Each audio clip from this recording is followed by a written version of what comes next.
No, see, aerial superiority is one thing. In the next war, you have so many other things also. Aerial superiority, you have very good air defense systems, you have, there are a lot of issues involved here. So, China today, as I said, is at the cutting edge of modern war. China has given a commitment to Pakistan. China will walk the talk. China's credibility has gone up amongst the globe, amongst the global South nations because of this operation at a time when all the big powers, their credibilities are going down. You see where's the credibility of Trump's America today? So when we see, so it's a big picture. This operation has military implications, geopolitical implications, regional implication. It has a lot of things. Now, if you don't want to see them, don't see them. See how the stature of Pakistan has gone up after this event. Now, as far as Pakistan is concerned, today I had these figures somewhere. Very interesting. They've got an IMF loan of 1.3 billion.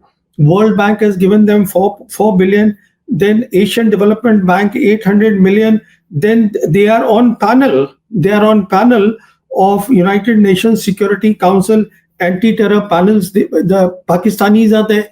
I mean, we are saying that, you see, the point is that terrorism is not the issue that it used to be in 9/11. It is not today. The issue is modern war. Today, the issue is conventional operations. And in any case, there is no globally accepted definition of terrorism. So when we go around telling the world it is good, but what is the effect of it? You see, when all these delegations went there and all the pictures are being put, which is fine. But if this is the result that I just read out to you, after all that, then obviously the profile of Pakistanis, their geopolitical profile, all the three great powers, America, Russia, and China, in any case, is their strategic ally. They're all standing with them. The Muslim world is standing with them. The Arab world is standing with them. Central Asian Republic is standing with them. Everybody is standing with them. Why? I mean, anybody can see this. Honestly, there should have been no debate at all because the situation is so clear.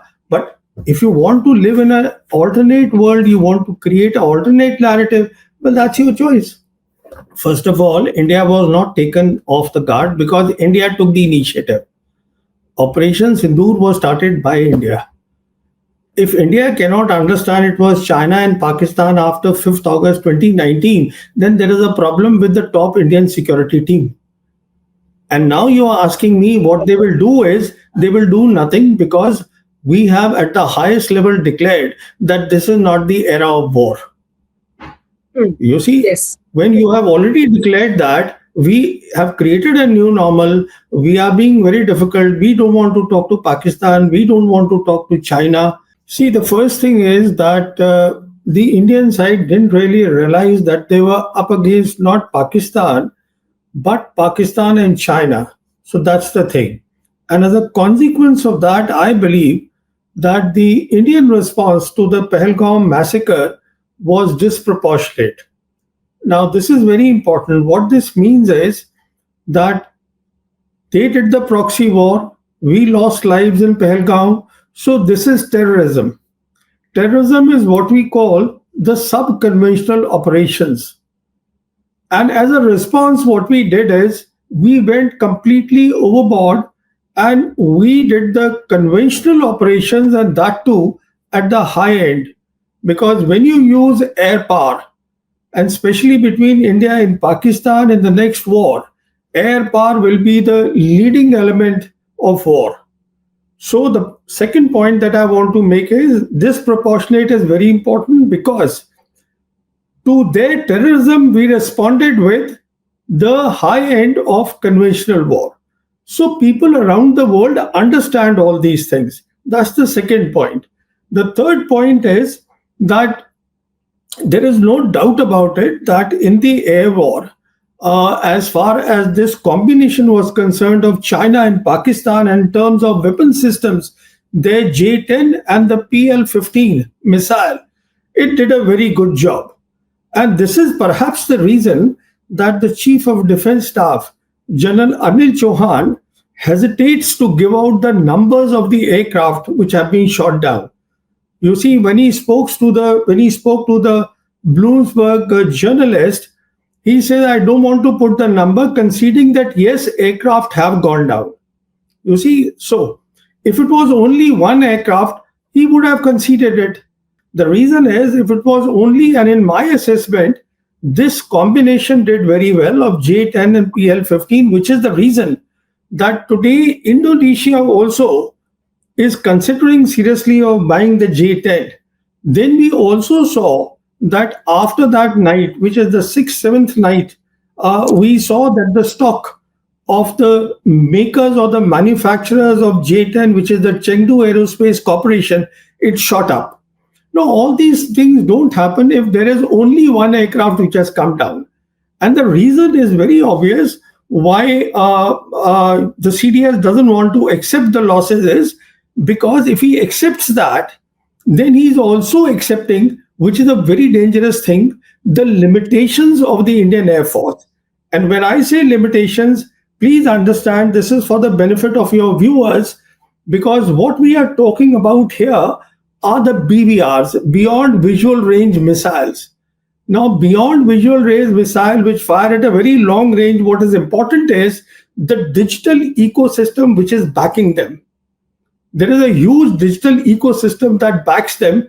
If you remember, there was a briefing given by the Pakistan Air Force officer, Air Marshal Aurangzeb Ahmed, to the international press, where he said that now the Pakistan Air Force has got a new war fighting doctrine, which he called multi-domain operations. Now, what that means is that is the digital ecosystem, and that comprises of, you have your satellites, you have your airborne assets, you have your ground assets, you have your fighters, and everything is linked with their link 17. Now, so when you have a fighter which is firing a BBR, then there is an ecosystem which is helping him. So if there are more kills on the Indian side, it would mean that the ecosystem of the other side was better. An ecosystem takes many years to build. It's not only putting together, it's about professional training. So I'm just giving you the reasoning behind all this. This is my thinking that all this would not have happened. Indonesia wanting to buy them, stocks going up if there was only one aircraft. But as when the Bloomsburg journalist asked the CDS that did 6 aircraft come down, he says, no, it is not that.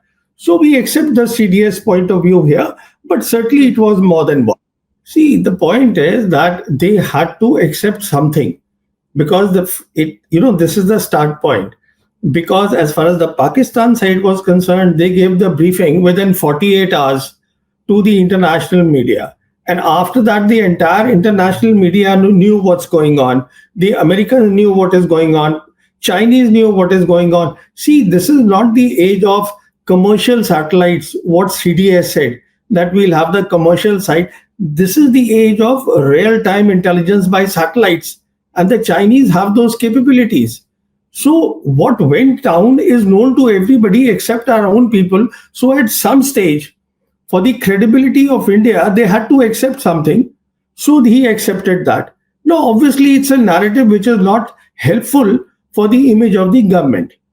But the point here is that the government should have, first of all, thought about it, that this disproportionate response, is it helping us? Now, this is important.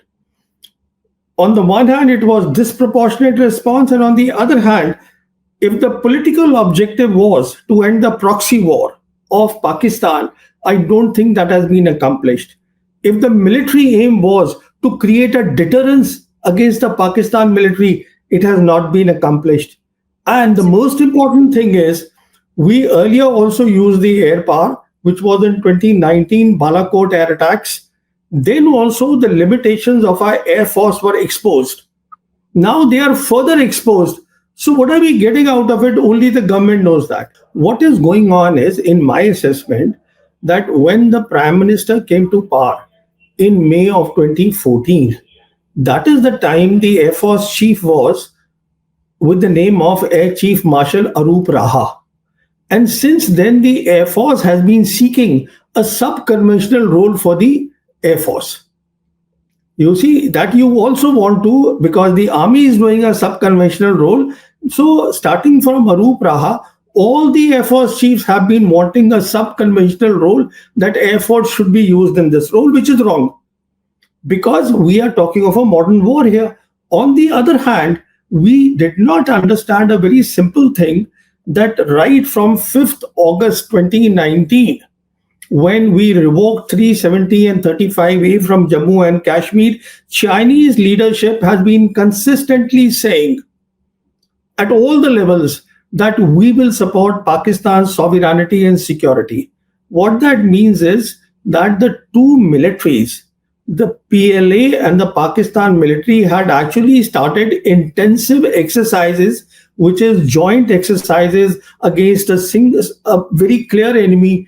So, what is going on is that we did not understand all that. We wanted a role at the lower end. Now, all these things, when you want to fight a modern war, it is not about only weapon systems. It is also about optimizing the weapon system, that is called war concept. And it is also about years of training. It doesn't happen in a jiffy that today you say, okay, I'm buying Rafales, so I become powerful. No, you don't. It is not only Rafales, how do you use the Rafales, how do you use the Rafales with the other systems, and what sort of training you have done, what sort of understanding you have of electronic warfare. You see, these things are important. We saw in Balakot very clearly that the Pakistan Air Force displayed better electronic warfare capabilities. So we should have understood that in a modern war, electronic warfare is very important, because if you can jam the enemy's communication, there is trouble. How do you do the operation if the communication are jammed? I mean, we faced it in 2019, which is why our pilot, our squadron leader, he was made prisoner of war. So we should have learned that lesson. Instead, the Indian Air Force leadership is saying that we should have a role in counter-terror operations, sub-conventional operations.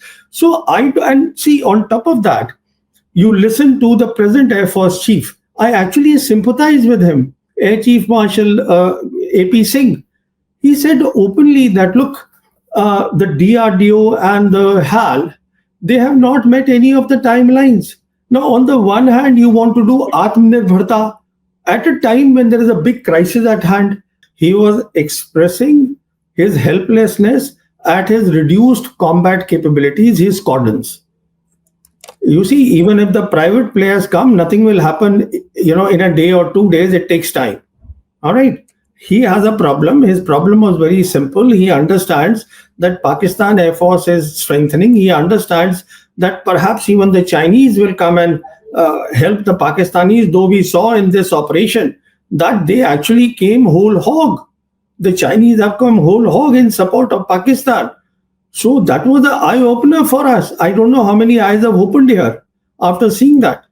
So the point the Air Chief was making is that my strength, combat strength, whatever my authorized strength was, about 42.5 squadrons, it has come down drastically. He was simply stating a fact. What do I do? If you guys can't give me the indigenous stuff, something needs to be done. And that is the appeal that he was making. After seeing this operation, it is time for our security planners and our defense services to start worrying.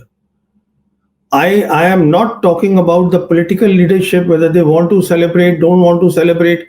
That's a different subject altogether, because you can always build a narrative. You see, building a narrative is not a great thing. I mean, it's not a difficult thing.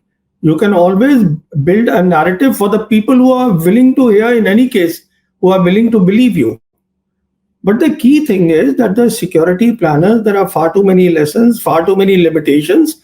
There is no doubt about it that at this stage, it will be very difficult, rather impossible is the word I would like to use, that in a modern war, if let's say there is a war, God forbid, in let's say 12 months' time, then there is no way you can take on the combine of China and Pakistan, even if China is not showing the hand.